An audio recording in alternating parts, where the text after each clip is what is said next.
forward with the next presentation of the day, experimental investigation and finite element simulation of GFRP reinforced concrete on grade slab exposed to fire. This will be presented by our speaker Hassan Al Khalifa. He is the group leader Civil and Building Systems Engineering in Aramco. Dr. Hassan Al Khalifa is a professional civil engineer with 17 years of experience in engineering and project management. Hassan has led multiple engineering consulting groups in Aramco, including the onshore structures, civil and building systems, and geotechnical and utility. He has participated in the construction of various oil and gas projects and has led various initiatives in the building and construction sector, supporting corporate objectives towards circular economy, decarbonization, and digitalization in this field. Dr. Al Khalifa is a founder and Vice Chair of the Board of Concrete and Construction Association, Board Member of ACI SA Chapter, that is Saudi Arabia, and an active leader in civil engineering community. He obtained his PhD in civil engineering from King Fahd University of Petroleum and Minerals and hold a double master's in civil engineering and business administration. Dr. Khalifa is a certified professional engineer, civil structural and certified project management professional. So I welcome him and proceed with the presentation.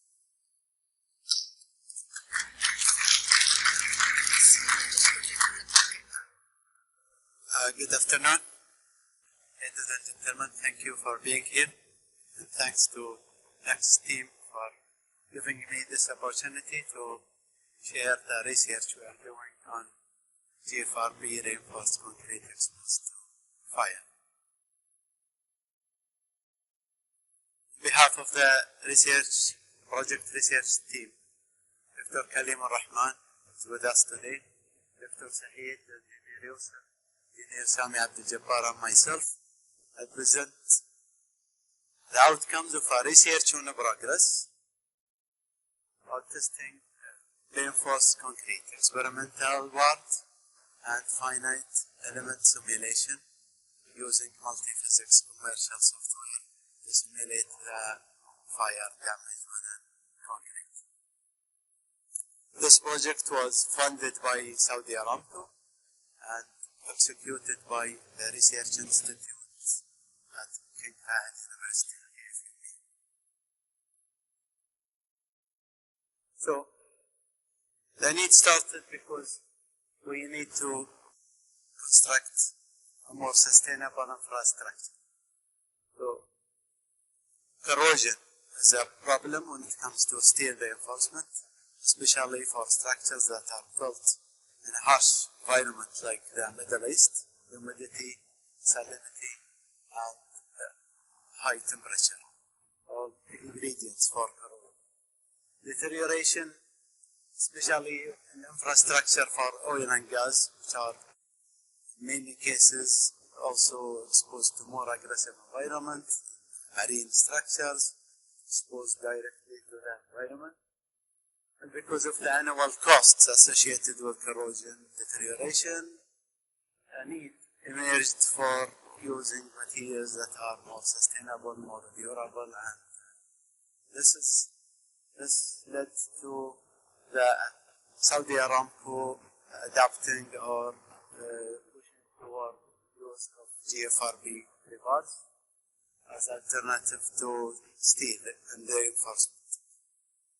This is part of a bigger vision in the Saudi Arabia for sustainability. Saudi Aramco played significant role in part of this big initiative to promote non-metallic materials in general, part of which is the GFRP reinforcement for concrete construction.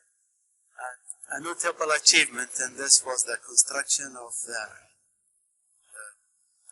a 21.3 kilometer channel for flood mitigation that was constructed back in 2020 in Kazan City, Saudi Arabia, and where 11 million linear meters of GFRP rebars was utilized in this project. This was an ideal project to kickstart a whole industry on the GFRP rebars. Was an igniter for the whole supply chain to start designers, construction, manufacturers of GFRP rebars to start production local in Saudi Arabia. It was a great experience and ideal in a sense that was perfect in terms of the demand for a very aggressive environment near the shoreline. And this is a non-critical load structure. Lastly, load slabs on grade in terms of design, reinforcement primarily provided from shrinkage, and also the surface life economy supported the case. So that was ideal to ignite and start this whole industry initiative. So, in brief, glass fiber reinforced polymer bars as alternative to steel reinforcement. They are composite made of resin and fibers. In our case, the fibers are glass. There could be other types, aramid, carbon, or others. So our case was focused on using glass fiber.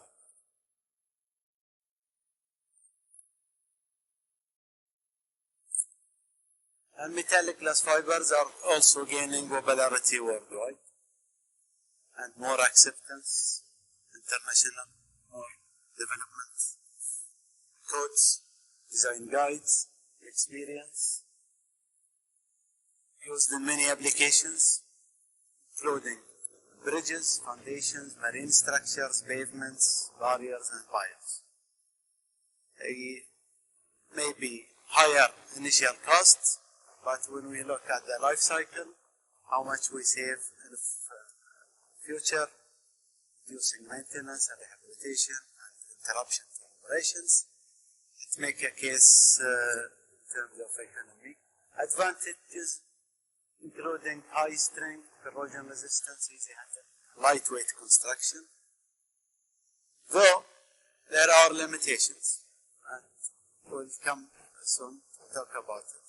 But to mention about the codes, last year ACI published the first code for structural concrete reinforced with GFRP rebars. Before that, there was the design guide ACI 440 for design and construction of concrete reinforced with GFRP rebars, and there was other guide for the manufacturing rebars, for design and construction. So existence of these codes supports adapting and promoting and widely expanding the use of GFRP. However, there is a challenge. There are a couple of characteristics in the GFRP rebars which are considered critical. This includes creep rupture, modulus. Modulus is maybe 1/4 of that of steel, and more prominently is the susceptibility to fire. Many of the speakers today learned a lot from various aspects when it comes to fire. And as a matter of fact, many of the findings we found in our research coincides with a lot of the findings cited today by many of the speakers, including how concrete is good construction material in terms of protecting reinforcement, in terms of how anchorage in a zone that is less exposed to fire contributes a lot to maintain the integrity of the structure. So, again, glass transition reached at a degree of around 100 to 110, or slightly different between different resins. 300 degrees, around 50% of the capacity is lost, and at 400 to 500, around 70 to 80% of the capacity is lost. This was a challenge, and this was a trigger for us to start this program. Although we started this project for addressing the case for ground on grade slab construction, but the design of the experiment was expanded to consider a case of simply supported slabs loaded under self-weight, and to build a finite element model that can be utilized to address or analyze different many variables. We will see later in the presentation. So full-scale concrete slabs were constructed, 8 of them. 4 we tested at phase 1 and 4 at phase 2. The size is 1 meter wide by 4 meters long by 20 centimeters deep, and variables included concrete cover, rebars type, and the spacing of reinforcement. The slabs were fully instrumented with strain gauges and thermocouples and tested in a furnace to a temperature of 1000 degrees. After completion of the fire test, we also tested these slabs for mechanical internal failure. Although not part of this publication, not yet, because it is still research in progress, some of the results will come in future publications. The fire curves, many speakers today shared different curves for the fire over time. And we reviewed literature. There are many. There is a hydrocarbon curve, there is ISO curve, there is railway curves. Many were discussed in literature. We adapted the ISO. We thought this is the most relevant instruction. However, the model, the simulation, enabled us to simulate any curve. We will see later. The test specimens schematic, we have instrumented the thermocouple in the middle and at the edges, left side and right side. These are the thermocouples, these are the slabs, the size, the thickness, the cover, and the type. We have 2 types of reinforcement, sand-coated and ribbed. And the spacing between the rebars was also varied. Concrete properties, general regular concrete, 40 megapascal, and was made of type 5 cement. Properties of the rebars have tensile strength of 800 megapascal. Young modulus of 48 gigapascal. Glass transition for the ribbed was 118 and for the sand coated was 104. This is a schematic of how the thermocouples were installed and firmly fixed within the slab at 3 locations. It's discussed. These are the thermocouples. These are type K thermocouples installed at different level, 25 mm increment from the bottom where the fire is exposed, subjected to the slab, all the way to the top, just few millimeters. The last one is just few millimeters below the top surface. This is the complete construction and complete boring. So here is the slabs placed on top of the furnace and fully instrumented. We have 4 slabs tested at one time together, placed on top of the furnace. We have all instrumentation connected for both the thermocouples and both strains.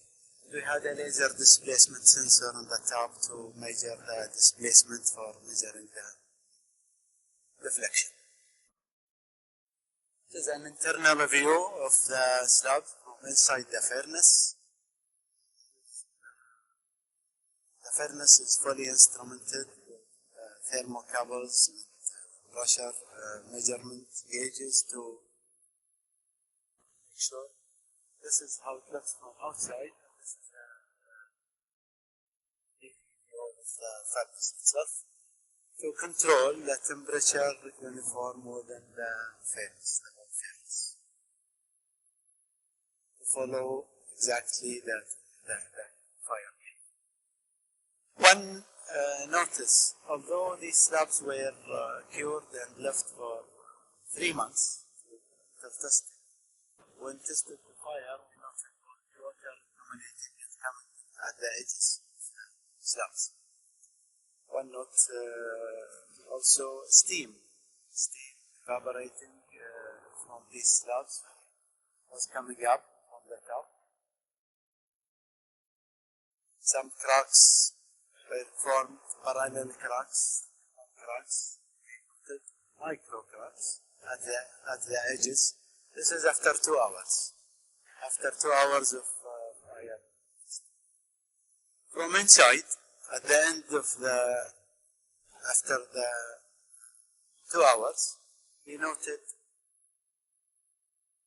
minor spalling concrete, no major damage. All the concrete slabs maintained their integrity and had some deflection. You see that. But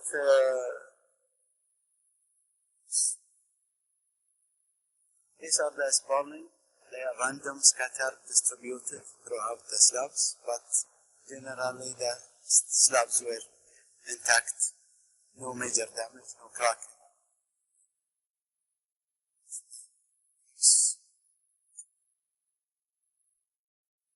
When we placed these slabs on the ground, because there was a deflection, permanent deflection, when we placed the middle, that created a crack in the top. It created this. Right there. These are not reinforced from the top.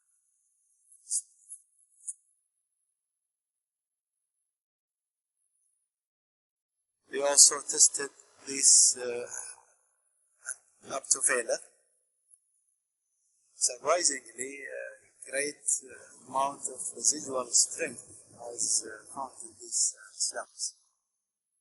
I had residual strength and elasticity when impact. Not to the original, but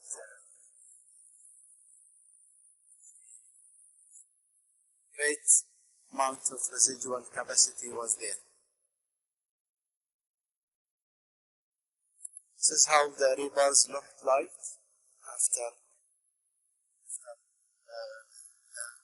tested to failure.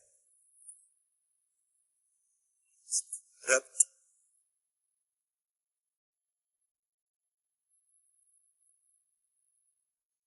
Definitely the resin is gone, especially for the rebars that were at the outmost it was exposed to fire. These slides the temperature elevated the highest. Presumably the resin has gone, and what held the whole structure intact, or the whole slab intact, was the anchorage at the edges. That would be clear simulation as well.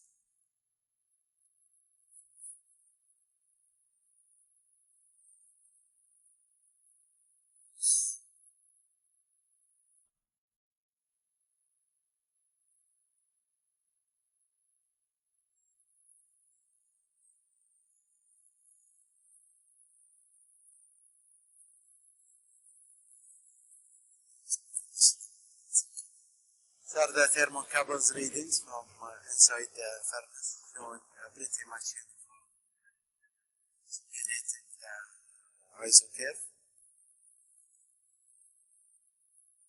And here's the thermal readings from inside the concrete at different at different depths. So these are the left, right, and middle, pretty much the same. At different depths, we can note the big difference in temperature. Was at the outer surface is 1000. At 25 mm is the first line, was the highest. It reached up to 500. And every 25 mm we go deeper inside. It provides insulation. The temperature dropped by around 100 degrees for every 25 mm. Around 100.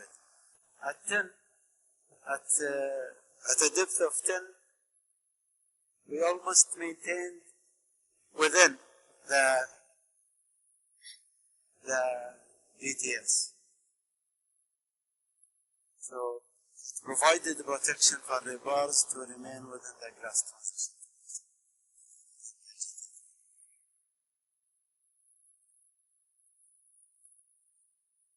This is the deflection measured by the laser displacement. Maximum deflection was around 75 hours. And this is the temperature readings superimposed for all the slabs together. They pretty much resemble the same behavior in terms of temperature. The ambient temperature outside was 45. At 50 mm depth, variation can be observed with maximum difference of 40 degrees.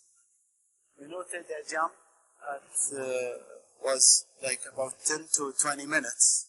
And we attributed this jump the evaporation of the water, because at 100 degrees water starts evaporation and impacted a little bit there.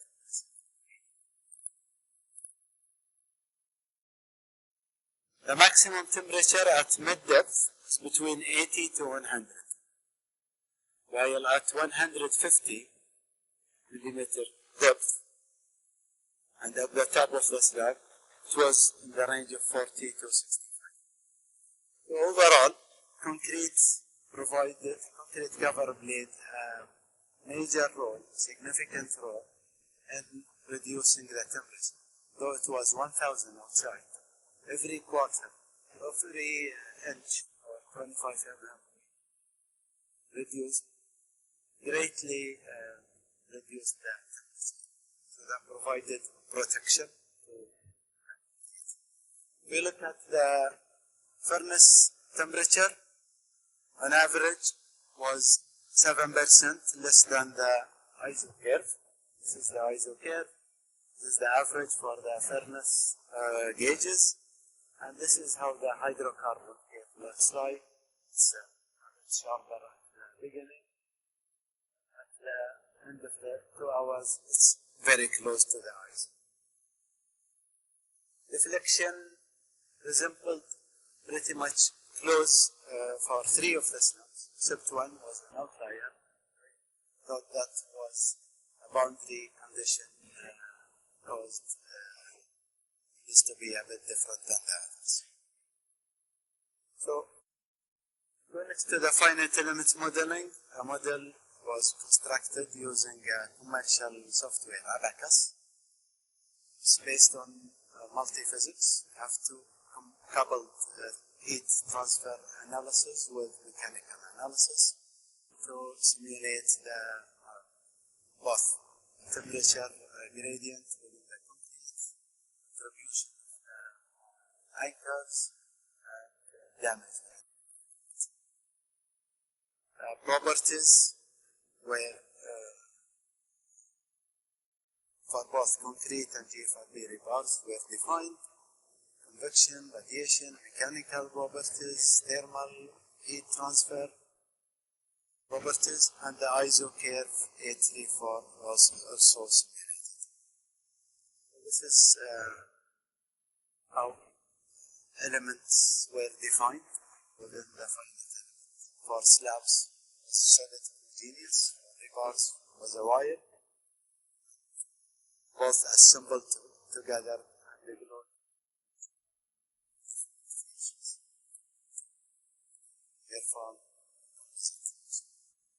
Material properties for concrete, thermal conductivity and specific heat with the European recommended standards. This was based on a lot of literature. Other properties including density, Young modulus, expansion coefficient, and radiation emissivity. For the GFRP rebars, the thermal conductivity we based on function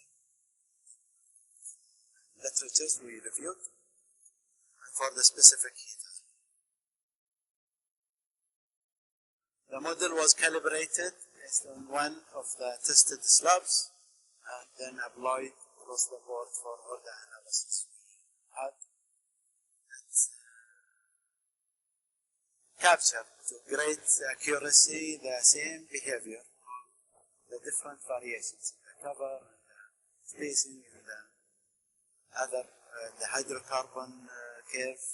So that was very useful tool to do a parametric study to evaluate the impact of each parameter and where we best go to protect the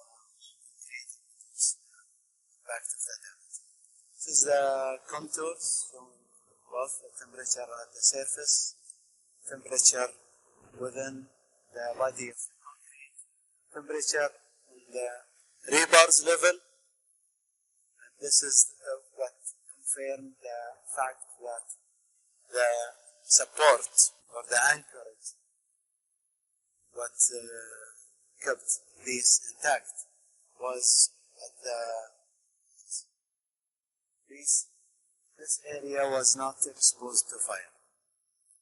Like what was cited many times today, there is great contribution from the anchorage to the protection or maintaining the integrity of the rebars, because when the polymer or when the matrix of the polymer disintegrates, the fibers will act like a tendon or a rope, fixed or anchored at the ends and holding everything all together.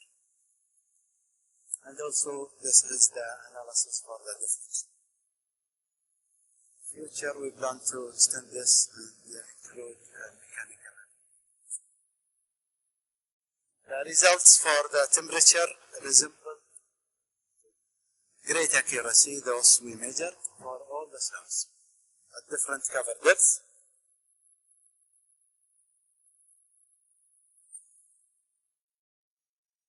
We did a barometric study making variations in the cover, the time. And also, we investigated the case if we make a protection, insulation layer, using vanilla resin coating on top of the slab, the side of the fire. And also the effect of the hydrocarbon curve. We were able to simulate.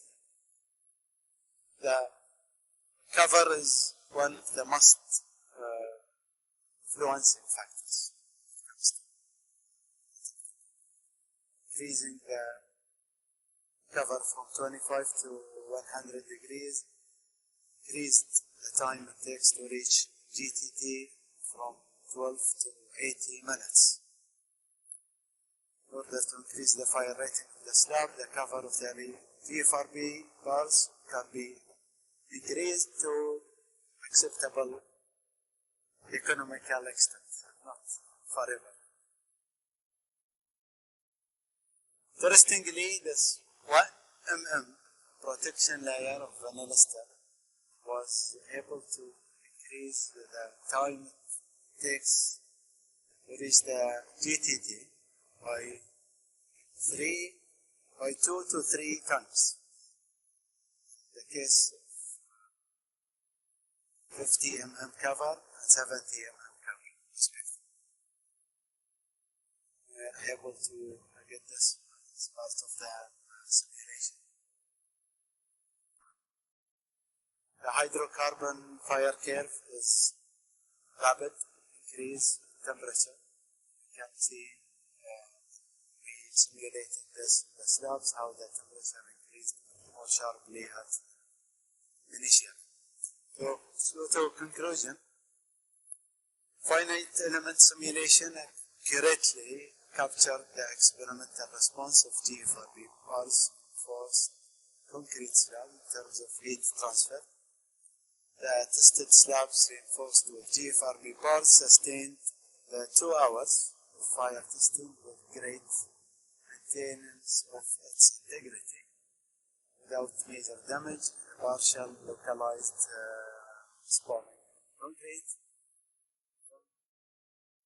The concrete cover for fire exposed face was found to significantly influence the time to reach glass transition temperature. Although increasing the cover might lead to wider shrinkage of cracks on the top, if we look at this as a thermal shrinkage reinforcement. However, it worked to provide protection and maintain the concrete below the 300 where it start really disintegrating. With this, I conclude my presentation. Thank you.